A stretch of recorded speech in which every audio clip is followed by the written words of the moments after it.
The air in the library's sealed basement was heavy with the scent of centuries, dust, parchment, and the faint musk of wood long surrendered to age. Mara Ellison moved carefully between stacks of crates and towering shelves, her flashlight slicing through the darkness. She wasn't supposed to be here. The basement was off-limits to all but senior staff, a rule quietly ignored by the most devoted archivists. And Mara was nothing if not devoted. She'd been cataloguing microfilm in the records room upstairs when the strange key appeared in the bottom of a misplaced envelope, a slender, brass piece with intricate carvings that seemed almost like miniature hieroglyphs. Curiosity tugged her downstairs toward the forgotten part of the library where no one ventured. Now, with the key's teeth slipping into a heavy padlock on a side cabinet, she felt the tension of a safecracker on the verge of a discovery. The lock gave way with a reluctant click. Inside, a rolled bundle, wrapped in brittle cloth, lay like a sleeping serpent. Mara unwrapped it slowly, each fold releasing more of that ancient, earthy smell. Her breath caught. She was staring at a scroll, its surface made from a thick, fibrous material she instantly recognized from her studies, amate paper once used by the Maya for codices. The ink, faded to deep brown, formed intricate glyphs interlaced with strange geometric shapes. Her heart quickened. The library's collection was vast, but nothing this rare, or this obviously ancient, had ever been mentioned in the archives. She carried the scroll to the nearest desk and gently unrolled it beneath the flashlight's glow. Symbols danced across the page, rows of jaguars, maze gods, and swirling celestial wheels. She traced the lines with her eyes, noting odd clusters of dots and bars that seemed off. For years, Mara had been the invisible one, quiet in meetings, forgotten in group photos, overlooked in every promotion. Her colleagues saw her as a harmless recluse, content to catalogue other people's discoveries. Yet here, under the hush of the basement, she felt an electricity that made her fingers tremble. Something about this scroll was different. She thought of her late grandfather, a linguist, who'd once told her that every ancient script held two stories, the one everyone saw, and the one hidden between the lines. The first was easy to read, the second could change history. She leaned closer. The edges of the scroll were stained and frayed, yet the glyphs themselves were precise, deliberate. Every seventh symbol repeated in a way that didn't fit with traditional ceremonial texts. A pattern, maybe even a code. Mayan codices were mostly burned by conquistadors, she whispered to herself, the words echoing faintly in the empty room. If this survived, what did they hide in here? Her flashlight flickered, throwing jagged shadows across the desk. Somewhere above, the creak of a floorboard made her freeze, but no footsteps followed. Alone again, she exhaled and carefully rewrapped the scroll. In that moment, she knew two things. First, she had stumbled upon something no one else in the library, or perhaps the world, had laid eyes on in centuries. Second, if she told the wrong person, it could vanish into a private collection, or worse, into the ground again, forever.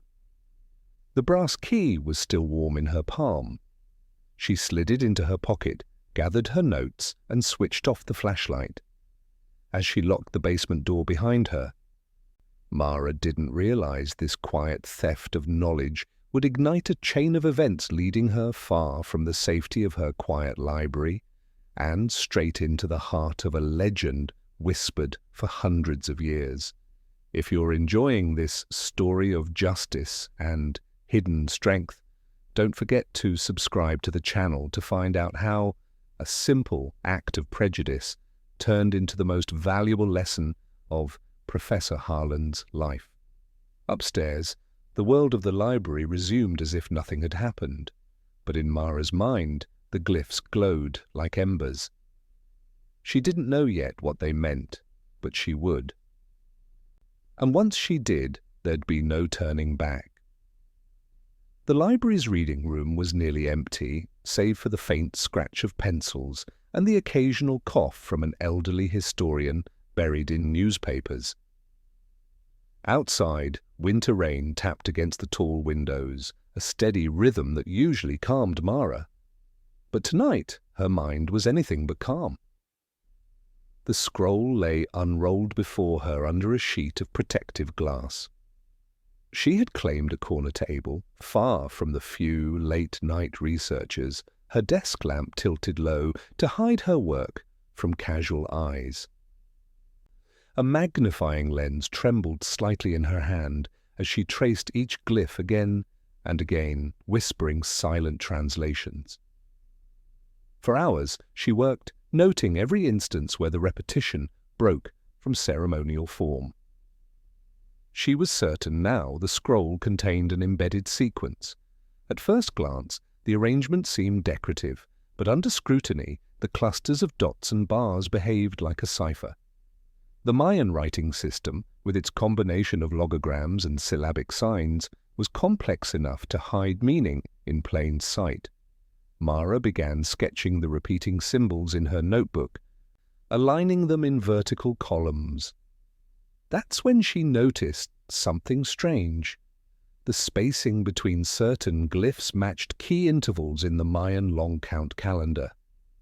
Her pen tapped against the paper.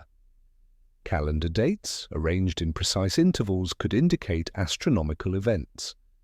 Ancient Maya priests were master astronomers, their cities often aligned with celestial cycles. If this was a record of such events, it could lead to a location, perhaps even a sacred site. A sudden shadow fell across her desk. Mara looked up to see a tall man in a tweed coat leaning over the glass.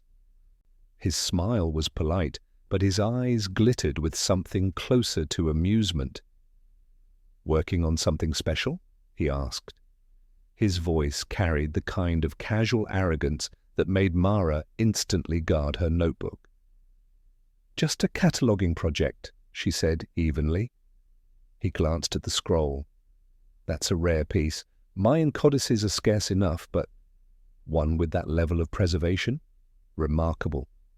He chuckled softly.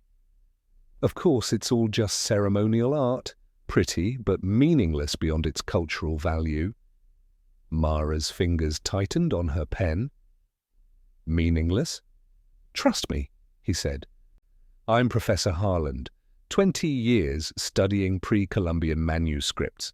I could tell you everything there is to know about that piece in 5 minutes." "5 minutes?" she repeated, her voice flat. Harland smirked. "You think you've found some hidden meaning in there? Every young enthusiast does. But the glyphs on these ceremonial scrolls are decorative. If there's a pattern, it's accidental." She wanted to tell him about the repeating intervals, the astronomical hints, the deliberate arrangement. Instead, she simply met his gaze. Maybe. Or maybe the meaning is there for someone patient enough to look. His smirk deepened. "Then I challenge you. Bring me proof that this pretty artifact contains anything more than painted ritual. Until then, enjoy your little puzzle." He walked away, his coat swaying like a curtain falling on her resolve. Mara sat back, the rain outside now sounding like a drumbeat urging her forward. She flipped her notebook to a clean page and began translating each suspected date into astronomical positions. Slowly, a picture emerged, a series of alignments pointing toward one particular star cluster. Beneath it, the glyphs shifted into depictions of mountains, rivers, and a rising sun over a stepped pyramid. Her pulse raced. This wasn't random, this was a map. She leaned closer, her breath fogging the glass. Each symbol seemed to whisper its secret, daring her to piece them together. If she was right, these coordinates, when converted, would land somewhere deep in the Guatemalan jungle. She looked toward the far corner where Harland sat, leafing through a stack of journals with the smug contentment of a man certain he'd already won. "Oh, I'll bring you proof," she thought. "And when I do, you'll regret laughing at me." The rain drummed harder. Somewhere in that jungle, beneath layers of earth and time, something waited for the one who could break the code. And Mara was ready to listen. 2 days later, Mara stood outside the lecture hall, the scroll safely locked in a protective tube slung over her shoulder. The air inside hummed with the low chatter of students and visiting academics. All here for Professor Harland's guest lecture on the decorative legacy of the Mayan scribe. Mara had read the title on the poster 3 times before deciding she would attend. Not to learn, she already knew Harland's position, but to understand the man who had so casually dismissed her discovery, and maybe, just maybe, to plant a seed of doubt in that smug certainty. She slipped into a back row seat as Harland took the podium, his booming voice filling the room. "The Mayan scribe," he began, "was a master of ceremony, of religious pageantry. The glyphs tell stories, yes, but always in the context of ritual and tradition. The notion that these documents contain practical maps or hidden instructions is, frankly, the stuff of pulp fiction." Laughter rippled through the audience. Mara's pen hovered over her notebook, jotting his phrases with clinical precision. Each word was fuel for her resolve. When the Q&A session began, she waited until the final minutes to raise her hand. Harland's eyes flicked to her, recognition sparking in his smirk. "Yes, in the back." Mara rose slowly. "Professor Harland, would you agree that the Mayan long count calendar was often integrated into ceremonial art?" He nodded. "Of course, the calendar was central to their worldview. And would you also agree," she continued, her voice steady, "that certain astronomical alignments were considered sacred and often indicated the location of religious sites?" He tilted his head. "In a general sense, yes." "Then," she said, unzipping the tube and sliding the scroll onto the table at the front, "perhaps you can explain why this artifact, dated to the late Classic period, contains an exact sequence of calendar intervals matching the heliacal rise of the Pleiades, accompanied by glyphs for rivers, mountains, and a stepped pyramid." The room fell silent. Harland leaned over the scroll, his brow furrowing for the first time. "Where did you get this?" "From the library's restricted basement," she said evenly. "And I believe it contains directions to a location that has yet to be documented in any archaeological record." Murmurs rippled through the crowd. Harland straightened, his expression smoothing back into polite dismissal. "Extraordinary claim," he said. "But claims require proof, coordinates, site evidence, artifacts." "Then I'll find them," Mara said. "And when I do, I'll make sure the record shows exactly who said it was impossible." For a moment, the professor's eyes hardened. Then he chuckled, waving her away.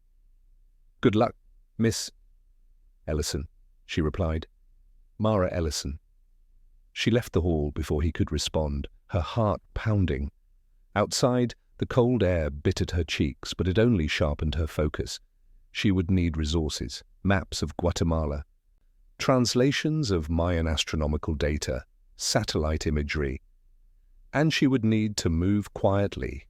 The more people who knew, the greater the chance someone else would try to claim the discovery first. That night, at her kitchen table, she spread out her research. The sequence of dates and symbols pointed to a latitude deep in the Petén Basin, near the border of an uninhabited reserve. It was remote, dangerous, and far from any marked archaeological site. Her phone buzzed, a text from an unknown number. "If you're serious about finding it, you'll need a guide. Meet me at Cafe Estrella tomorrow at 10. Mara stared at the message, her stomach tightening. No name, no explanation. But it meant only one thing. Someone knew what she was working on. She looked at the scroll, its faded glyphs glowing under the desk lamp, as if urging her forward. Harland's laughter still echoed in her mind, but now it was joined by a whisper from somewhere deep in the jungle, calling her to prove him wrong. Cafe Estrella sat tucked between a laundromat and a hardware store, its chipped blue awning flapping in the morning breeze. Inside, the scent of fresh coffee mingled with the warm sweetness of pan dolce. Mara stepped through the door at precisely 10, her messenger bag strapped tight against her side, the scroll tube hidden inside. The place was quiet. 2 old men played dominoes in the corner, a young couple whispered over cappuccinos, and behind the counter a barista wiped down mugs without looking up. Then she spotted him, a man at a back table, broad-shouldered, weathered skin, his dark hair streaked with silver. His clothes were simple, but his eyes were sharp and unblinking. "You're Mara Ellison," he said, as she approached. His accent carried the warm vowels of Central America. "And you are?" "Diego Alvarez. My family's worked the Petén Basin for generations. I guide people in. And if they're smart, back out again." Her fingers tightened on her bag strap. "How do you know what I'm looking for?" "Word travels. Someone saw you with Harland. Someone else saw you leaving the library with something wrapped like gold. People here know the jungle hides things. Some worth finding, some better left alone." Mara hesitated. "Are you offering to help? Or warning me off?" "Both," he said simply. "You'll need a boat, machetes, supplies. The place you're headed is remote. No roads, no rescue if things go bad."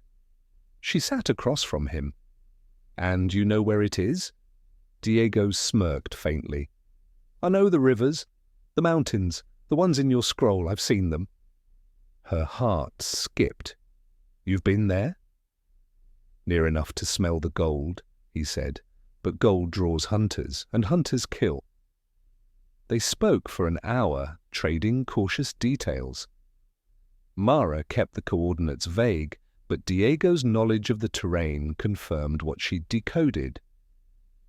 He named rivers matching the glyphs, described a pyramid glimpsed through thick canopy, and recounted finding stone markers etched with repeating symbols, markers she recognized from the scroll's margins. By the time she left the cafe, she'd agreed to meet him at the river dock in 2 days. That night, she double-checked her translations. The pattern of glyphs still held true. Each astronomical date corresponded to a physical landmark, a bend in a river, a mountain ridge, a carved stone face, and the final cluster of symbols, arranged like an inverted triangle, pointed to a clearing where the Pleiades would rise directly above a pyramid's peak. She ran the coordinates through satellite maps, but the jungle canopy was too thick to reveal anything. Just endless green. Yet the shapes beneath, subtle rectangular shadows, suggested buried structures. Her phone buzzed again, another message, but this time it made her blood run cold. "Others are looking. Move fast." No signature. She didn't sleep much. Images of Harland's smirk twisted into the faces of faceless treasure hunters, machetes glinting in the sun. But beneath the fear was a stronger pull, an unshakable certainty that she was meant to find this place. 2 mornings later, the river dock smelled of wet wood and diesel. Diego was already there, loading supplies into a long, narrow boat. "You sure about this?" he asked, without looking up. "Yes," she said, her voice steady. He glanced at her, searching her face for hesitation. Finding none, he nodded. "Then keep your eyes open and your voice low. The jungle has ears." As they pushed off into the river, the library and its quiet corridors faded from her mind. The water ahead, shimmered like molten bronze under the rising sun, and somewhere beyond the bends and shadows, the first marker of the ancient map waited. The river narrowed as the boat moved deeper into the jungle, its surface dappled with sunlight breaking through the dense canopy. Mara sat near the bow, her hands gripping the edge, as Diego steered with quiet precision. The humid air clung to her skin, carrying the scent of wet earth, decaying leaves, and something faintly metallic. Every so often Diego would glance over his shoulder to check their surroundings, not the scenery, but the riverbanks. His gaze lingered on any sign of movement, whether it was a flash of a bird's wing or the ripple of something slipping into the water. By midday, they reached a wide bend where a cluster of massive saber trees towered above the jungle floor. Diego cut the engine and let the current drift them toward shore. "First marker," he said, pointing to a moss-covered boulder half hidden by vines. Mara's breath caught. Carved into its surface were the very same glyphs from the scroll's first sequence, 3 dots over a bar, followed by the curling symbol of the maize god. She pulled the scroll from its protective tube and unrolled it, just enough to compare. The match was exact. "This is it," she whispered. Diego stepped onto the bank, machete in hand, and began cutting a narrow path into the undergrowth. "From here, it's on foot. Keep close." The jungle swallowed them almost instantly. Thick vines hung like ropes from unseen branches, and the ground was a tangle of roots and hidden holes. Insects droned in the air, their buzz punctuated by the distant call of howler monkeys. Mara's shirt clung to her back, sweat dripping down her spine, but she kept pace. Every few hours they came across more markers, stone slabs, tree trunks with carved spirals, even a weathered statue of a jaguar with one eye missing, each one lined up perfectly with her decoded map. Yet with each marker, Diego's expression grew more tense. "You're not the only one who's been here," he murmured at one stop, pointing to a fresh machete cut in a tree. "Someone's ahead of us." That night, they made camp near a shallow creek. The firelight flickered against Diego's face as he sharpened his machete. Mara sat opposite him, the scrolls spread across her lap. Tracing the path they'd followed, they were close, 2, maybe 3 markers away from the coordinates' final point. Diego broke the silence. "You should know. The city you're looking for, it's not just gold, there are stories. My grandmother said the Maya who built it cursed it. Anyone who came for greed never came back." Mara looked up, meeting his eyes. "I'm not here for greed. I just want to prove it exists, to preserve it." He studied her for a moment, then nodded. "Then maybe you'll be the first. Sometime in the early hours." Mara woke to the sound of movement, soft footfalls in the underbrush. She froze, listening. Diego was awake too, crouched low, his hand raised for silence. The sound faded, replaced by the steady chorus of the jungle. By morning, no tracks remained, but both knew what they'd heard.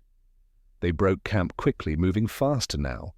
As the sun climbed higher, the air seemed to thicken, the weight of centuries pressing down with every step. The next marker appeared just before midday, an enormous stone slab set into a hillside, its glyphs more elaborate than any before. The final cluster matched the last set on the scroll, pointing toward a ridge just beyond.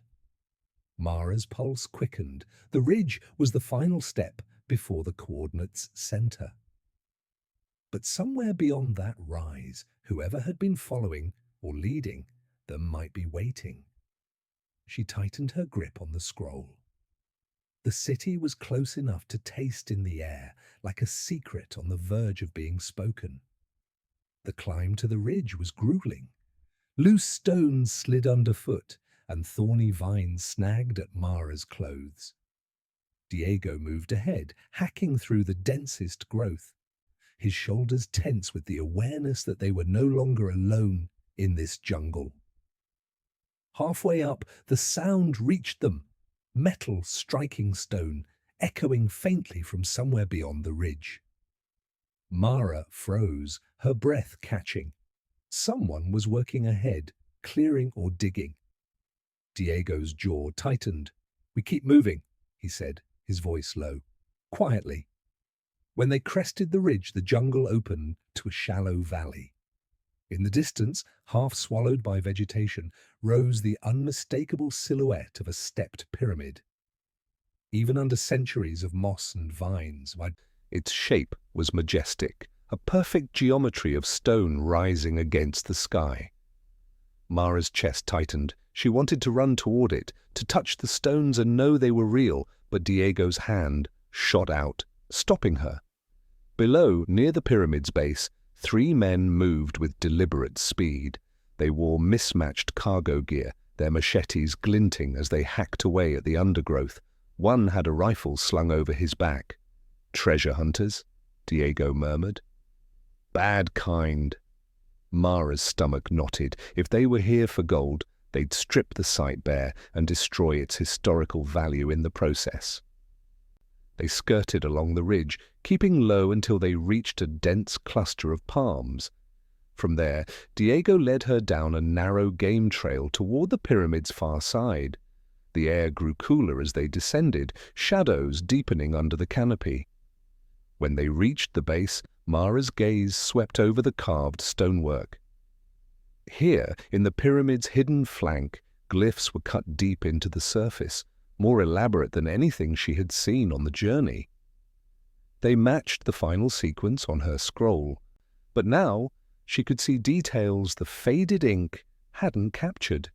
Tiny star patterns embedded in the glyphs themselves. "It's another code," she whispered. Diego kept watch while Mara traced the symbols, her mind racing. The star positions aligned with the night sky, not of today, but of centuries past. When adjusted for precession, the alignment pointed directly to a large, vine-choked mound at the pyramid's corner. She was still calculating when a voice rang out, harsh and close. "Oye!" Diego spun, machete in hand, as one of the treasure hunters broke through the foliage. His eyes flicked between Mara and the scroll in her hand, his expression twisting into recognition. "She has it!" he shouted to the others. Before Mara could move, Diego grabbed her arm. "Run!" They bolted along the base of the pyramid, the shouts of the hunters growing louder behind them. A shot cracked through the air, splintering a tree trunk just ahead. Mara's heart pounded in her ears. Diego pulled her toward the mound the glyphs had pointed to. "If there's a way inside, it'll be here." They scrambled over the tangled vines, tearing them away to reveal a narrow stone doorway half buried in earth. Without hesitation, they ducked inside, the cool darkness swallowing them whole. Outside, the shouts grew more distant, muffled by the thick stone walls. Mara pressed her back to the damp surface, breathing hard, clutching the scroll. Diego lit a small flashlight. Its beam cut through the darkness to reveal a narrow passage, walls lined with carvings of jaguars, maize gods and star maps. The air smelled of stone and centuries-old incense. Mara's voice trembled, not from fear, but awe. This is the city's heart." Diego glanced at her, a faint smile breaking through his tension. "Then let's find its gold before they do." The passage narrowed until Mara had to turn sideways, her shoulders brushing the damp stone.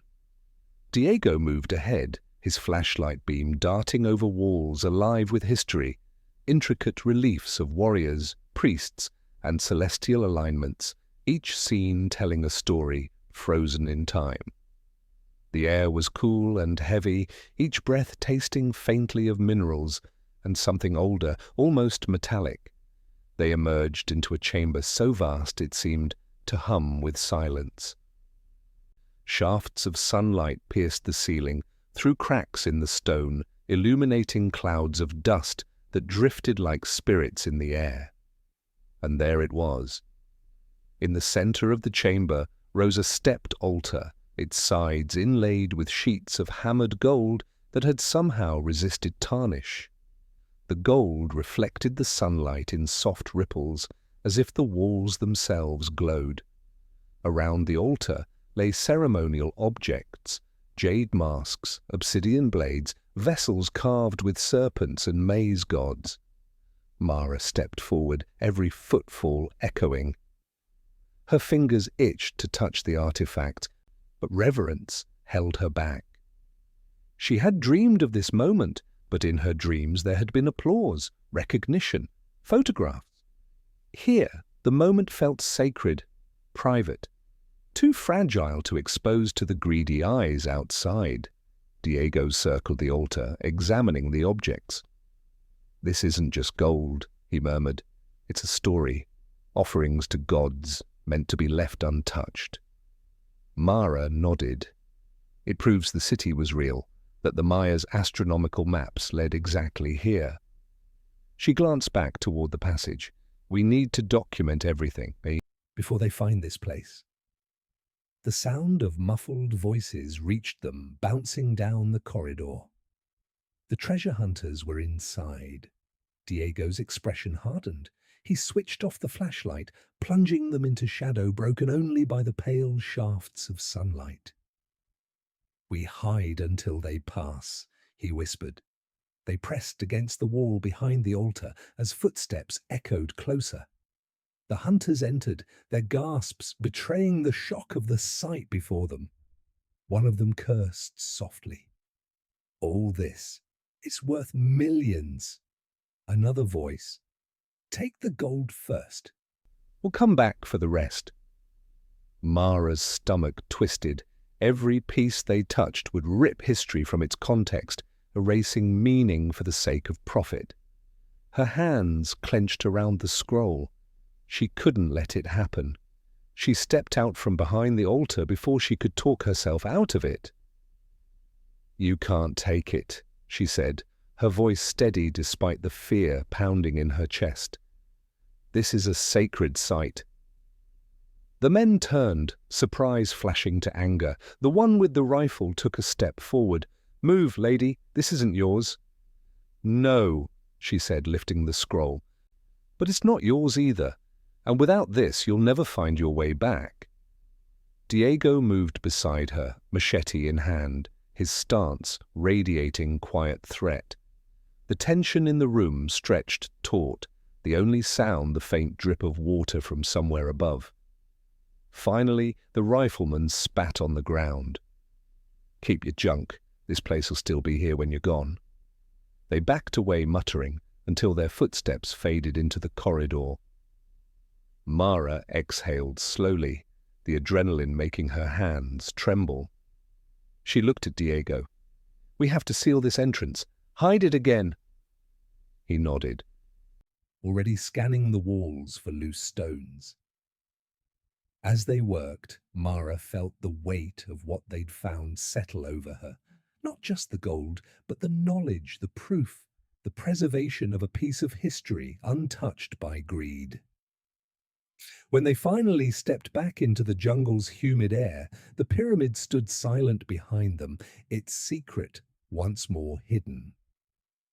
3 months later, the library's reading room was quiet, except for the soft hum of the overhead lights and the occasional rustle of pages. Mara sat at her usual corner table, her desk piled high with reference books and scanned photographs.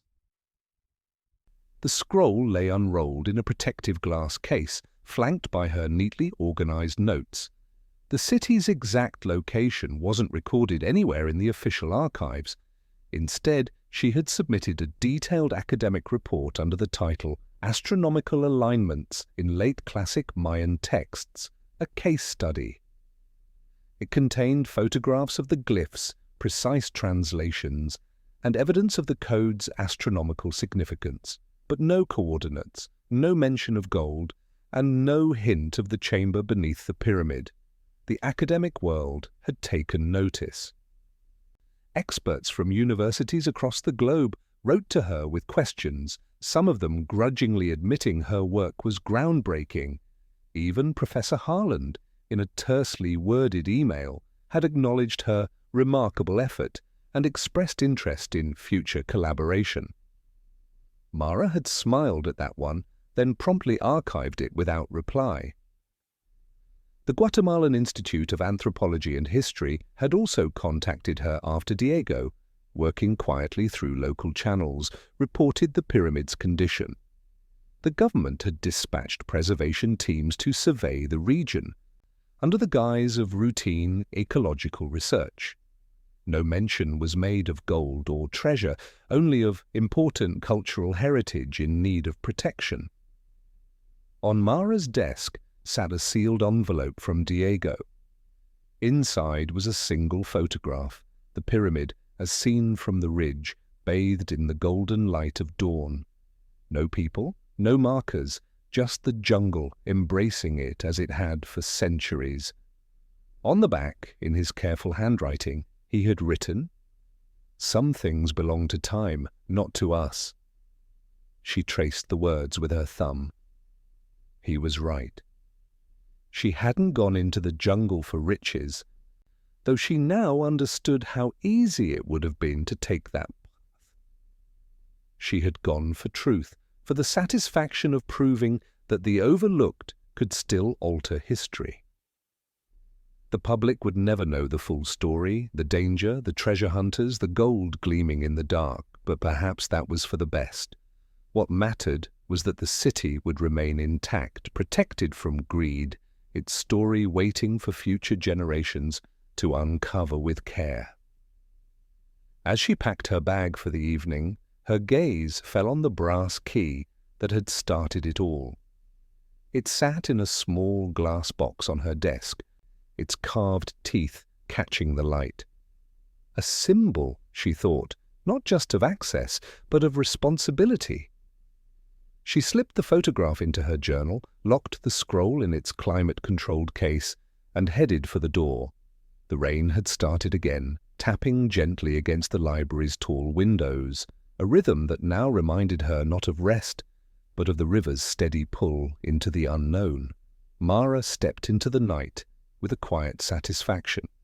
She had proven herself, not to Harland, not to the academics, but to the girl she used to be, the one who believed that even the smallest, quietest person could hold the key to something extraordinary. And somewhere far away, deep in the jungle, the city of gold slept on untouched, waiting for the day it would be ready to speak again. If this story touched you, subscribe to the channel to discover more stories about how extraordinary people turn humiliation into triumph.